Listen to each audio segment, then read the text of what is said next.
ولادت ہوئی، اور جب آپ کی ولادت ہوئی تو حضور تشریف لائے اور ان کے کان میں اذان دی۔ ہمارے یہاں بچے پیدا ہوتے ہیں تو ہماری کوشش یہ ہوتی ہے کہ ہمارے امام صاحب اذان دیں، فلاں عالم صاحب اذان دیں، پیر صاحب اگر موجود ہے تو پیر صاحب آ کے اذان دیں۔ یعنی خواہش یہ ہوتی ہے کہ کوئی نیک صالح بندہ آ کر ہمارے بیٹے یا بیٹی کے کان میں اذان دے۔ اب غور فرمائیں اس ہستی کا مقام کتنا بلند ہوگا کہ جن کے کان میں پیغمبر آخر الزمان نے خود اذان دی ہے۔ حضرت امام حسین کے کان میں حضور نے اذان دی، لعاب دہن نکال کر اپنا تھوک مبارک ان کے منہ میں ڈالا اور کہا کہ اس کا نام حسین ہے۔ حضور نے آپ کا نام حسین منتخب فرمایا۔ روایتوں میں آیا جب امام حسن پیدا ہوئے، حضرت علی نے حضور کو خبر دی۔ حضور نے پوچھا نام کیا رکھا ہے؟ کہا حضور ہم نے نام حرب رکھا۔ کہا نہیں، حرب نام اچھا نہیں، تم اس کا نام حسن رکھو۔ امام حسین پیدا ہوئے، پھر حضرت علی نے حرب نام رکھا۔ حضور نے کہا نہیں، اس کا نام حسین رکھو۔ حضرت ہارون کے جو بیٹے تھے شبر اور شبیر، ان دونوں بیٹوں کے نام پر اپنے ان بیٹوں کا نام رکھو۔ امام محسن پیدا ہوئے، حضرت امام حسین سے چھوٹے شہزادے جو بچپن میں انتقال ہو گیا تھا، ان کا نام بھی حرب رکھا۔ حضور نے فرمایا نہیں، ان کا نام محسن رکھو۔ اور ایک روایت میں یہاں تک آیا کہ جب امام حسن پیدا ہوئے، حضور تشریف لائے تو حضرت فاطمہ نے کہا کہ حضور دیکھیں کتنا خوبصورت بیٹا ہے، اور امام حسن بڑے خوبصورت تھے۔ تو حضور فرما یہ حسن ہے، اس کا نام حسن ہے۔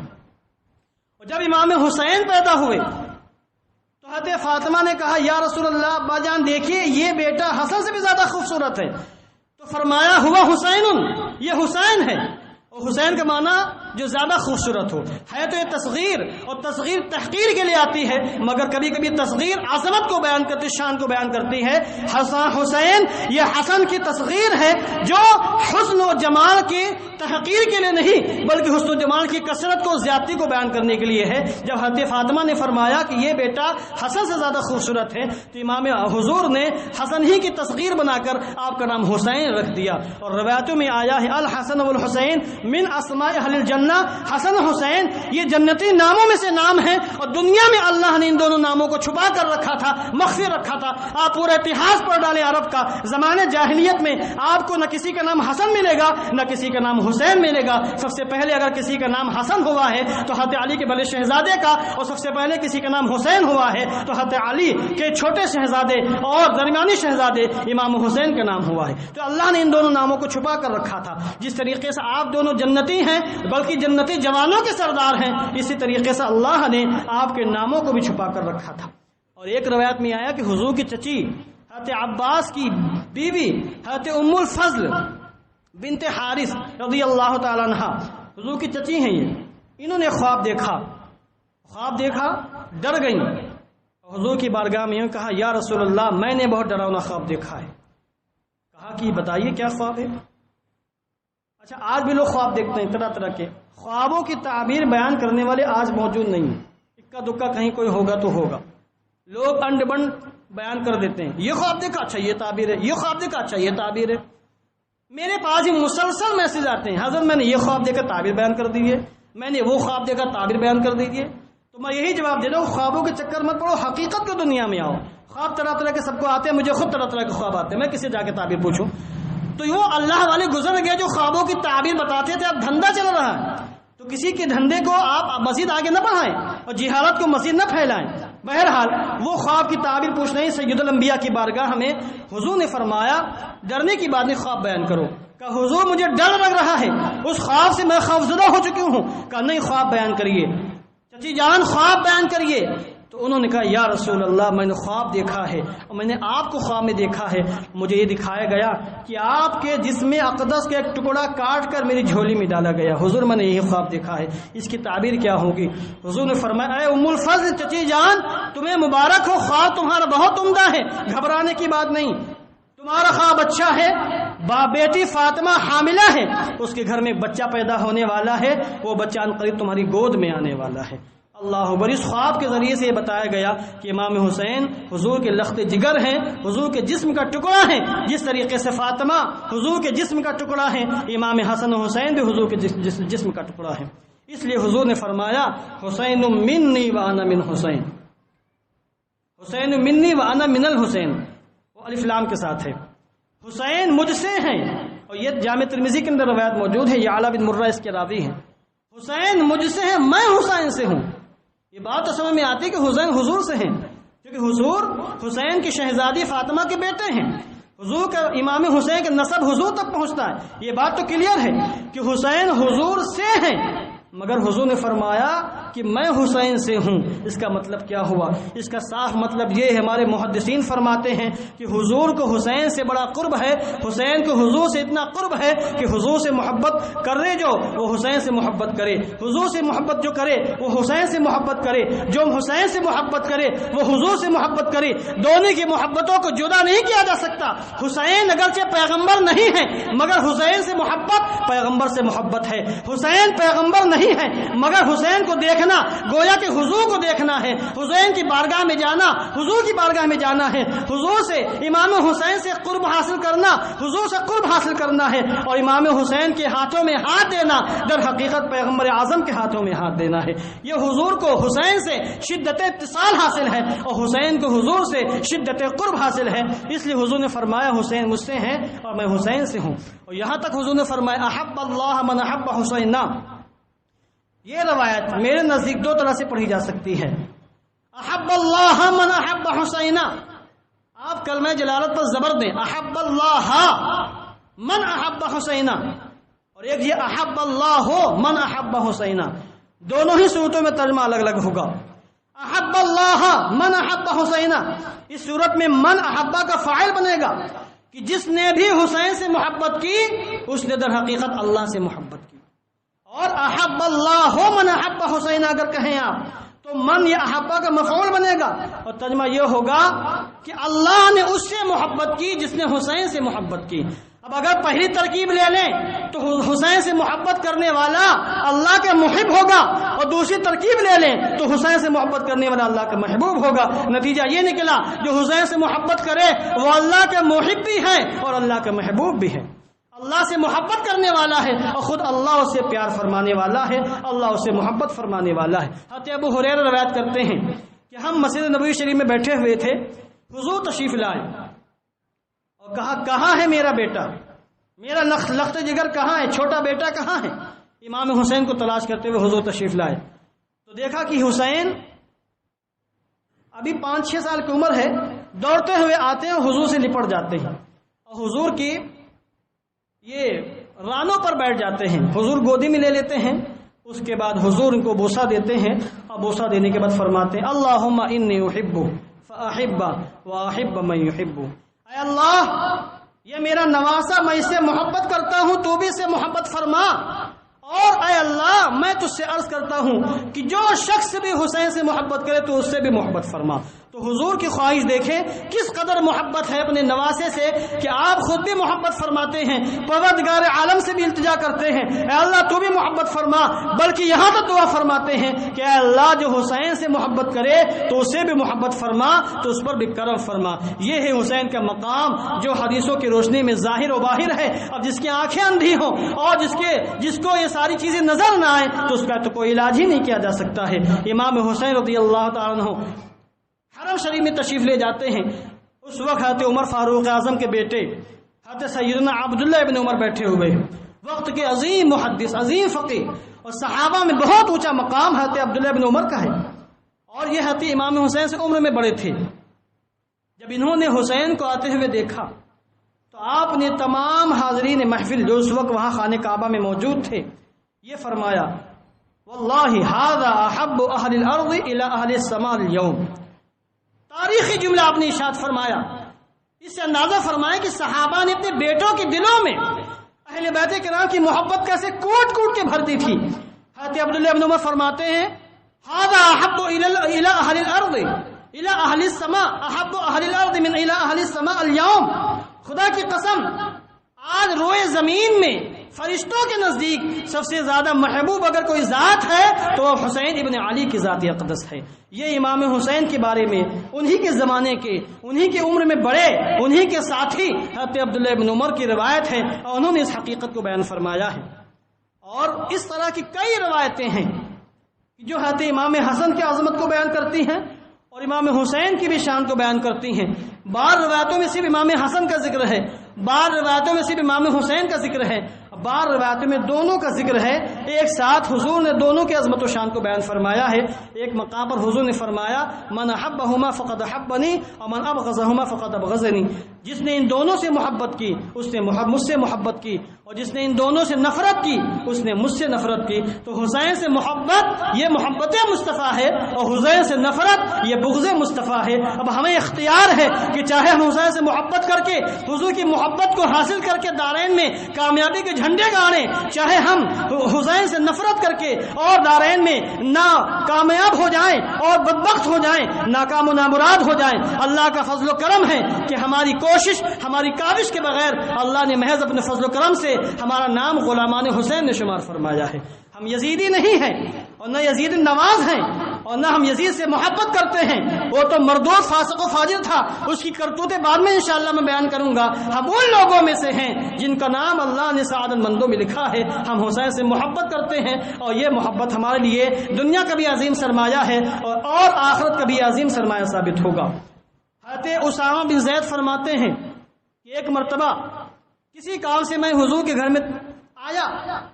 یہ اسامہ بن زید وہی ہیں جو حضرت زید بن حارثہ کے بیٹے ہیں، اور زید بن حارثہ حضور کے منہ بولے بیٹے۔ حضرت اسامہ تشریف لائے، دیکھا کہ حضور اپنی چادر پاک کے اندر کچھ چھپائے ہوئے ہیں، اپنی حاجت پیش کی، اور جب بات پوری ہو گئی تو ان سے رہا نہیں گیا کہ حضور ایک بات پوچھنا چاہتا ہوں۔ کہا پوچھو۔ کہ حضور یہ چادر پاک کے اندر دو چیزیں کیا ہیں جو ہمیں نظر نہیں آ رہی ہیں؟ حضور نے چادر پاک ہٹا دی، دیکھا کہ ایک طرف امام حسن ہے، ایک طرف امام حسین ہے۔ اس کے بعد حضور نے دونوں سے محبت فرمائی اور یہ کہا اللہم انی احبہما فاحبہما واحب من یحبہما۔ یہ جملہ آپ نے امام حسین کے بارے میں الگ سے فرمایا تھا، اب یہاں دونوں کے بارے میں فرمایا اے اللہ میں ان دونوں سے پیار کرتا ہوں، تو بھی ان دونوں سے پیار فرما اور ان سے بھی پیار فرما جو ان دونوں سے محبت کریں۔ اللہ اکبر۔ امام جعفر صادق فرماتے ہیں کہ ایک مرتبہ حضرت امام حسن اور حسین کی کشتی ہو رہی تھی۔ اس زمانے میں بچوں کو کشتیاں لڑائی جاتی تھیں تاکہ ہاتھ پیر مضبوط ہو جائیں، پٹھے مضبوط ہو جائیں، بدن جوان ہو جائے، طاقت آ جائے، جہاد کرنے کی طاقت پیدا ہو، عزم حوصلہ پیدا ہو۔ تیراکی سکھائی جاتی تھی، گھڑ سواری سکھائی جاتی تھی، تیر اندازی، بھالا اور نیزہ بازی، اور اسی طریقے سے کشتی وغیرہ اس زمانے کے جوانوں کے کام تھے۔ اور اتفاق یہ ہے کہ آج جوانوں کے کام کیا ہیں؟ وہ ٹک ٹاک پر ہیں، فیس بک کے اوپر ہیں، سوشل میڈیا پر لگے ہوئے ہیں، اپنی جوانی ضائع کر رہے ہیں، گھنٹوں موبائل بینی کرتے ہیں، نہ جانے کون سی وہ جھک مارا کرتے ہیں، اپنی جوانی کو تباہ و برباد کر رہے ہیں۔ اس زمانے کے جوانوں کا ایک ہی مشن تھا کہ کس طریقے سے اسلام سر بلند ہو، کس طریقے سے اسلام کی عظمت قائم ہو، اور جب تک ہماری قوم کے جوانوں میں یہ عزم و حوصلہ رہا ہماری قوم ترقی کرتی رہی، اور دنیا کی کوئی طاقت بھی کسی بھی مسلمان کے خلاف آگ اٹھا کر دیکھنے کی ہمت بھی کر نہیں سکتی تھی۔ جب سے جوانوں کے اندر یہ عزم، یہ حوصلہ ختم ہو گیا، پستی کا ہم شکار ہو گئے ہیں۔ حالات ایسے ہو گئے ہیں کہ ہزاروں کی آبادی کے اندر بھی اگر کوئی مسجد ہے تو فجر میں 3 4 5 6 جوان ہی نظر آتے ہیں، کچھ بوڑھے نظر آتے ہیں، باقی خراٹے لے کے سوتے رہتے ہیں۔ جس قوم کے جوانوں کا یہ عالم ہو چکا ہو اس قوم کا کیا عالم ہوگا، بربادی کا کیا عالم ہوگا، اس کا اندازہ ہم لگا سکتے ہیں۔ یہاں سبحانی مسجد ہے، آس پاس نہ جانے سینکڑوں ہزاروں کی مسلم آبادی ہے، مگر فجر کی نماز میں اگر مدرسے کے طلبہ نہیں ہوتے ہیں، چھٹیوں پر ہوتے ہیں، تو مسجد خالی خالی نظر آتی ہے، چند بوڑھے نظر آتے ہیں، کچھ نوجوان ہیں جو سعادت مند ہیں اپنی نیند قربان کر کے آ جاتے ہیں، باقی خراٹے لے کے سوتے رہتے ہیں۔ 10 11 بجے ان کی صبح ہوتی ہے، برکت کا وقت ختم ہو جاتا ہے۔ اب ایسے حالات میں اسلام کا دبدبہ کہاں قائم رہے گا؟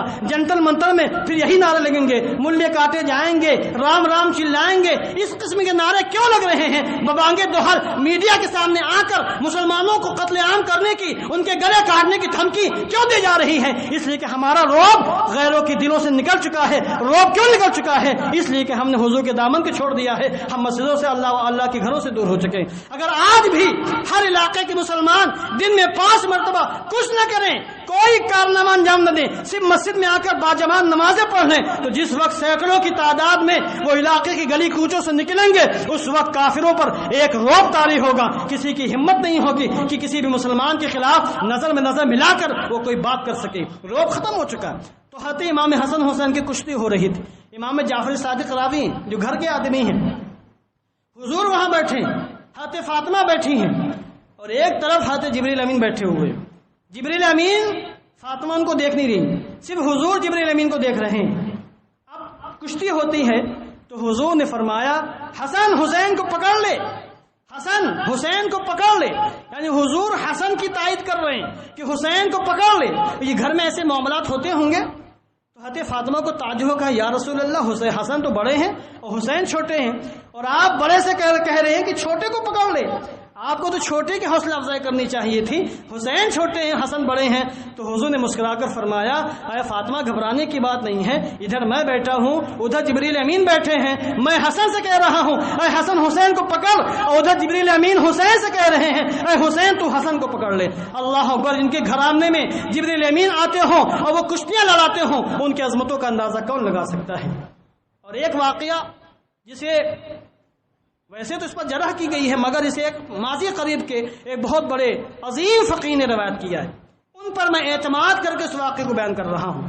وہ حضرت علامہ مفتی جلال الدین صاحب قبلہ امجدی نے اس کو خطبات محرم کے اندر روایت کیا ہے نزلۃ المجالس کے حوالے سے۔ اتنے بڑے فقیہ نے روایت کیا، وہ خود محقق آدمی ہیں، تو یقیناً ان کے نزدیک روایت پائے ثبوت تک پہنچی ہوگی۔ وہ بیان کرتے ہیں کہ ایک مرتبہ امام حسن حسین، یہ میں گھر کی بات اس لیے عرض کر رہا ہوں تاکہ پتہ چلے کہ ان شہزادوں کا مقام کیا ہے، ان کی عظمت کیا ہے۔ پھر جب آپ آگے بیان کریں گے، سنیں گے کہ ان کی شان میں گستاخی کی گئی تو آپ اندازہ لگائیں گے کہ کتنے بدبخت تھے وہ لوگ جنہوں نے ان کا پانی دانا بند کیا، اور کتنے بدبخت تھے وہ لوگ جنہوں نے ان نفوس قدسیہ پر ظلم کیا ہے۔ جب کسی کی عظمت و شان پتہ ہوتی ہے تو گستاخی کرنے والوں کا انجام بھی معلوم ہوتا ہے۔ دونوں حضرات نے تختیاں لکھی، اپنی اپنی رائٹنگ لکھی، تختیاں لکھی، اب جو بھی لکھا ہو، اور تختیاں لکھنے کے بعد اپنے باپ علی شیر خدا کی بارگاہ میں آئے اور کہا ابا جان آپ چیک کریں کہ ہم میں سے کس نے اچھا لکھا ہے۔ حضرت علی مولا کائنات نے کہا کہ یہ تو فیصلہ کرنا مشکل ہے کہ حسین کی تختی اچھی ہے کہ حسن کی تختی اچھی ہے، جاؤ اپنی ماں کے پاس، وہ فیصلہ کریں گی۔ دونوں اپنی ماں حضرت فاطمہ الزہرا کی بارگاہ میں آئے اور کہا امی جان آپ بتائیں کہ ہم میں سے کس کی تختی اچھی ہے۔ اور یہ ایک انسانی فطرت ہے، بچوں میں یہ چیزیں ہوتی ہیں کہ ان کے اندر رسا کشی کا معاملہ ہوتا ہے، تو یہی معاملہ یہاں بھی تھا۔ حسین یہ چاہتے تھے کہ مجھے شاباشی مل جائے، حسن یہ چاہتے تھے کہ مجھے شاباشی مل جائے، اور ماں باپ یہ چاہتے تھے کسی کی دل شکنی نہ ہو، کسی کا دل نہ ٹوٹے۔ حضرت فاطمہ نے کہا کہ بیٹا یہ فیصلہ کرنا مشکل ہے کہ کس کی تختی اچھی ہے، کس کی رائٹنگ اچھی، کس نے اچھا لکھا، تم لوگ جاؤ اپنے نانا جان کی بارگاہ میں، وہ فیصلہ کر دیں گے۔ حضور کی بارگاہ میں دونوں شہزادے آئے اور کہا نانا جان آپ بتائیں کہ ہماری تختی اچھی ہے یا ان کی تختی اچھی ہے۔ حضور نے کہا میں تو کسی کا دل توڑ نہیں سکتا، یہ فیصلہ کرنا مشکل ہے۔ کائنات کے فیصلے کرنے والے جن کے ہاتھوں میں کائنات کے خزانے تھے، جن کو اللہ نے مختار کائنات بنا کر بھیجا، مگر وہ بھی اپنے شہزادوں کا فیصلہ نہ کر سکے، اور آپ نے فرمایا بیٹو تمہارا فیصلہ جبریل امین آ کر ابھی کریں گے۔ جبریل امین آئیں گے، وہ تمہاری تختیوں کے اچھے ہونے کے بارے میں فیصلہ فرمائیں گے کہ تمہاری تختی اچھی ہے کہ اس کی تختی اچھی ہے۔ جبریل امین تشریف لائے، کہا یا رسول اللہ یہ معاملہ تو میرے لیے بھی مشکل ہے، میں بھی فیصلہ نہیں کر سکتا کس کی تختی اچھی ہے، البتہ اللہ عز و جل جو احکم الحاکمین ہے وہ فیصلہ فرمائے گا۔ اللہ نے جبریل امین سے فرمایا اے جبریل جاؤ جنت سے ایک سیب لے لو، اور سیب لینے کے بعد تم سیب لانا، دونوں تختیوں کو رکھنا، اس کو فضا میں بلند کرنا، وہ سیب جس تختی پر گر جائے اس کی تختی دوسری تختی سے اچھی ہوگی۔ جبریل امین سیب لاتے ہیں جنت کا، اس کو اچھالتے ہیں تو اللہ کی جانب سے من جانب اللہ فضا ہی میں سیب کے دو ٹکڑے ہوتے ہیں، ایک ٹکڑا ادھر گرتا ہے اور ایک ٹکڑا ادھر گرتا ہے، اور احکم الحاکمین نے فیصلہ فرما دیا کہ اے حسن تو تیری تختی بھی اچھی ہے، اے حسین تیری تختی بھی اچھی ہے، نہ اس کی تختی اس سے اچھی ہے نہ اس کی تختی اس سے اچھی ہے۔ یہ وہ عظیم الشان نفوس قدسیہ ہیں کہ خود اللہ کے رسول نے بھی، جبریل امین نے بھی، اور آپ کے والدین کریمین نے بھی گوارا نہ کیا کہ کسی ایک کی دل شکنی کی جائے اور کسی ایک کا دل دکھایا جائے۔ اللہ کا شکر ہے، ہزار بار شکر ادا کرے تب بھی کم ہے کہ اللہ نے ان نفوس قدسیہ کا ہمیں غلام بنایا ہے۔ میں دعا کرتا ہوں کہ یہ غلامی اور آقا کا رشتہ صبح قیامت تک مرتے دم تک باقی رہے، اور جس طریقے سے ان مقدس بارگاہوں سے آج ہمیں فیض جاری ہے اور ہمیں فیض مل رہا ہے، ہماری نسلوں کو بھی وہ فیض ملتا رہے، اور جس طریقے سے ہم کو اللہ نے عاشق رسول بنایا ہے، ہماری آنے والی نسلیں بھی یزیدیت سے، فسق و فجور سے، کفر و الحاد سے دور رہیں اور عاشق حسین بن کر زندگی گزارتے رہیں۔ وآخر دعوانا الحمدللہ رب العالمین۔ السلام علیکم ورحمۃ اللہ وبرکاتہ۔ کھڑے ہو کر صلاۃ و سلام پڑھ لیں۔